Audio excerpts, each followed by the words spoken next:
Em nome do Pai, e do Filho, e do Espírito Santo. Amém.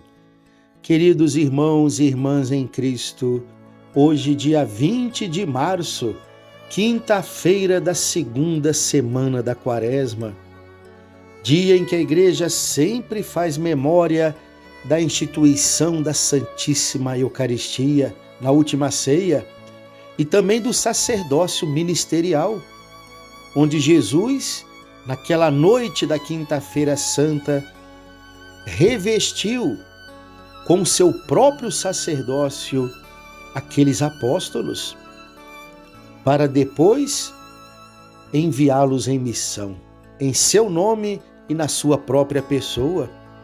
Por isso, nesta quinta, não deixe de tirar um tempinho para estar na presença de Jesus Eucarístico. Mesmo se você não conseguir uma igreja em que Jesus esteja exposto no altar, vá até a capela do Santíssimo e junto ao sacrário, aonde Jesus se faz o prisioneiro de amor à nossa espera. Faça o seu momento de adoração diante de Jesus e não deixe de rezar pela santificação de nós sacerdotes e também pelo aumento das vocações sacerdotais no seio da Igreja. Que o Cristo possa despertar no coração da Igreja, no coração de nossos jovens, o chamado para o sacerdócio. O Evangelho que nós iremos escutar é tirado do capítulo 16 de São Lucas, versículos de 19 a 31. Naquele tempo disse Jesus aos fariseus: havia um homem rico que se vestia com roupas finas e elegantes e fazia festas esplêndidas todos os dias. Um pobre chamado Lázaro, cheio de feridas, estava no chão à porta do rico. Ele queria matar a fome com as sobras que caíam da mesa do rico. E além disso, vinham os cachorros lamber suas feridas. Quando o pobre morreu, os anjos levaram-no para junto de Abraão. Morreu também o rico e foi enterrado. Na região dos mortos, no meio dos tormentos, o rico levantou os olhos e viu de longe a Abraão, com Lázaro ao seu lado. Então gritou: Pai Abraão, tem piedade de mim. Manda Lázaro molhar a ponta do dedo para me refrescar a língua, porque eu sofro muito nestas chamas. Mas Abraão respondeu: Filho, lembra-te que tu recebeste teus bens durante a vida e Lázaro, por sua vez, os males. Agora, porém, ele encontra aqui consolo e tu és atormentado. E além disso, há um grande abismo entre nós. Por mais que alguém desejasse, não poderia passar daqui para junto de vós, e nem os daí poderiam atravessar até nós. O rico insistiu: Pai, eu te suplico, manda Lázaro à casa do meu pai, porque eu tenho 5 irmãos. Manda preveni-los para que não venham também eles para este lugar de tormento. Mas Abraão respondeu: eles têm Moisés e os profetas que os escutem. O rico insistiu: não, pai Abraão, mas se um dos mortos for até eles, certamente vão se converter. Mas Abraão lhe disse: se não escutam a Moisés nem aos profetas, eles não acreditarão, mesmo que alguém ressuscite dos mortos. Palavra da salvação. Glória a vós, Senhor. Estamos na Palestina romana. Os tecidos de púrpura vinham da Fenícia. Na região de Tiro e Sidônia produzia-se a tintura extraída de um molusco do Mediterrâneo. Os tecidos de linho eram importados do Egito. Nada que estivesse ao alcance do homem comum. Luxos da elite. Com 2 rápidas pinceladas, púrpura e linho. O evangelista São Lucas mostra o refinado padrão de vida do rico desta parábola. Na escadaria de mármore da mansão, chagas e cães. E o pobre Lázaro, a única personagem das parábolas de Jesus que mereceu um nome próprio. A tal ponto que o seu nome passou a ser usado como sinônimo de leproso.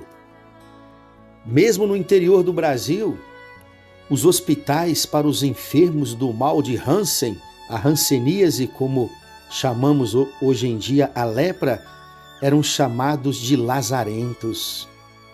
Lá dentro, esplêndidas festas, muito desperdício do alimento, que jogado no lixo servia de refeição para o pobre Lázaro. Mas era uma situação provisória, como tudo mais nesta vida. Afinal, todos morrem um dia, ricos e pobres. Também estes morreram, o rico Epulão e o Lázaro, tomado de feridas. E a situação se inverte na eternidade.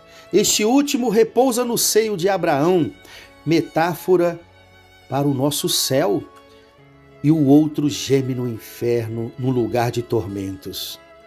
E aqui vale a pena ressaltarem como que Jesus deixa transparecer nesta parábola o quanto o inferno é um lugar de terríveis sofrimentos, de intermináveis sofrimentos. Porque na parábola o rico pede que Lázaro venha pelo menos molhar o dedo na água para aliviar o seu sofrimento.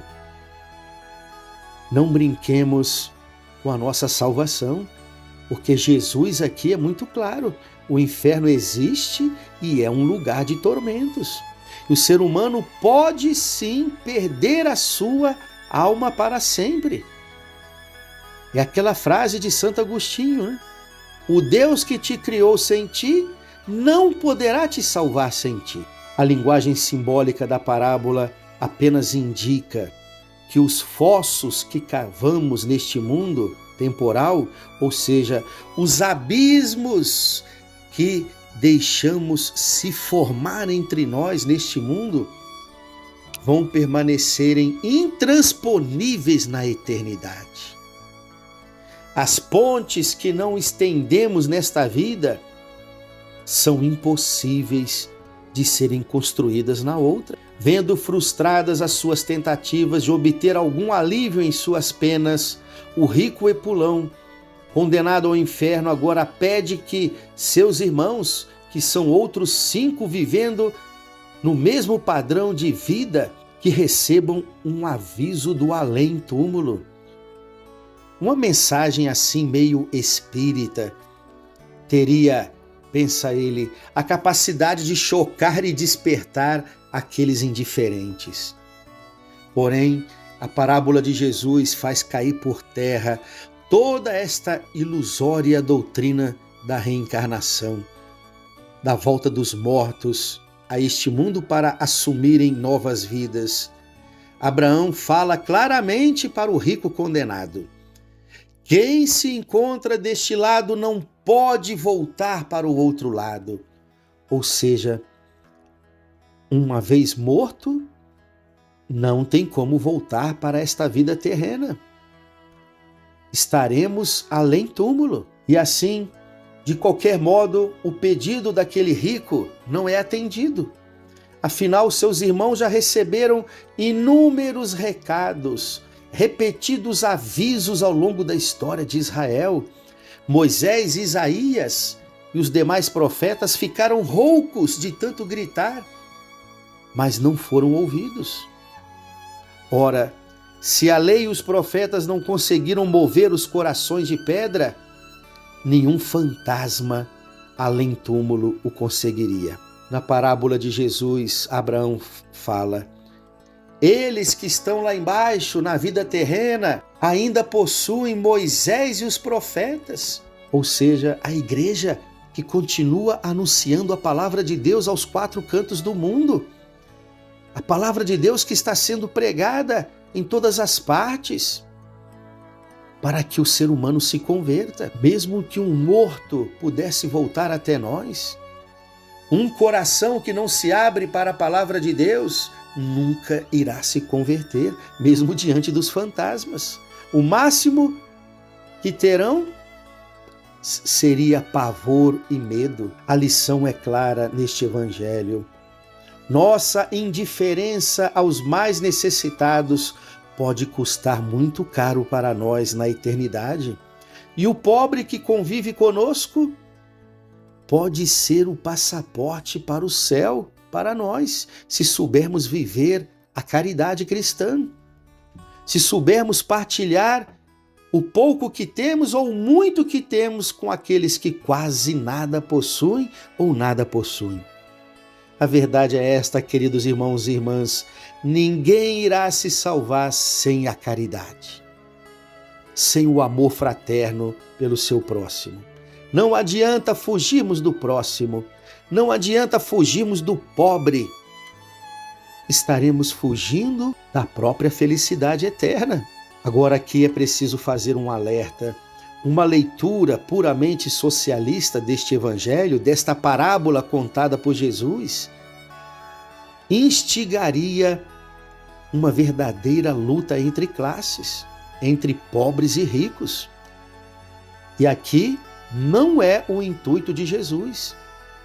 Jesus nunca usou de suas parábolas, Jesus nunca usou dos seus ensinamentos para instigar uma luta entre classes. O que Jesus quer é a conversão do coração do ser humano, seja qual for a categoria social que cada um vive, porque não é somente o rico que precisa se converter, tem muitos pobres que não querem saber de Deus. Talvez na sua casa mesmo, na sua família, entre os seus parentes, tem pobres que só vivem numa corrida enlouquecida para melhorar suas condições financeiras. E isto não seria problema algum, porque Deus quer uma vida digna para todos os seus filhos, que não falte os bens necessários para que cada um possa viver na dignidade de filhos de Deus. O que Jesus quer nos alertar é o perigo de nos deixarmos escravizar pelos bens deste mundo, ou pelos prazeres deste mundo, ao ponto de nem conseguirmos enxergar os Lázaros caídos na porta de nossa casa. Veja, o rico não foi condenado porque era rico. Ele foi condenado porque não soube partilhar os seus bens com aqueles que mais necessitavam. E o pobre não foi salvo para o seio de Abraão somente porque era pobre, mas porque mesmo na sua pobreza, mesmo em sua vida de sofrimentos, ele não deixou de colocar a sua confiança em Deus. É o pobre das bem-aventuranças que Jesus disse no Sermão da Montanha: bem-aventurados os pobres, porque deles é o reino dos céus. E esta bem-aventurança deve ser vivida por todos nós, sejam os pobres e os ricos. Se nós não aprendermos a ter um coração de pobre, não entraremos no reino dos céus. E o que significa ter um coração de pobre? Significa reconhecermos a nossa dependência de Deus e fazer de Deus o nosso sumo bem. E se Deus for mesmo o nosso sumo bem, saberemos partilhar até o pouco ou muito que temos com aqueles que mais necessitam. Deus quer a salvação de todos, como disse São Paulo, escrevendo na sua primeira carta a Timóteo. Deus quer que todos cheguem ao conhecimento da verdade e sejam salvos. Sejam ricos ou pobres, Deus quer a salvação de todos. E a salvação começa quando somos capazes de notar o sofrimento daqueles que estão em nossa volta. Louvado seja o nosso Senhor Jesus Cristo, para sempre seja louvado. O Senhor esteja convosco, Ele está no meio de nós. Abençoe-vos o Deus Todo-Poderoso, o Pai, e o Filho e o Espírito Santo. Amém.